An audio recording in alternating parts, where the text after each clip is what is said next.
شہزادہ محمد بن سلمان کی وزیر اعظم کے لیے افطار کی خصوصی دعوت، وفاقی کابینہ کے ارکان اور وزیر اعلیٰ پنجاب مریم نواز شریف کو بھی افطار پارٹی میں مدعو کیا گیا۔ افطار کے بعد شہزادہ محمد بن سلمان کی وزیر اعظم پاکستان میاں محمد شہباز شریف سے ملاقات میں باہمی دلچسپی اور دو طرفہ تعلقات پر تبادلہ خیال کیا گیا۔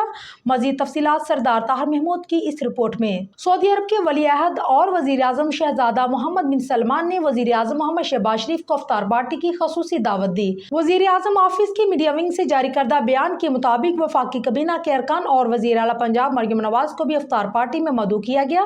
افطار کے بعد وزیر اعظم میاں محمد شہباز شریف اور سعودی ولی عہد کے درمیان باہمی امور پر تبادلہ خیال کیا گیا۔ اس موقع پر وزیر اعلیٰ پنجاب مریم نواز شریف اور وفاقی کابینہ کے ارکان بھی موجود تھے۔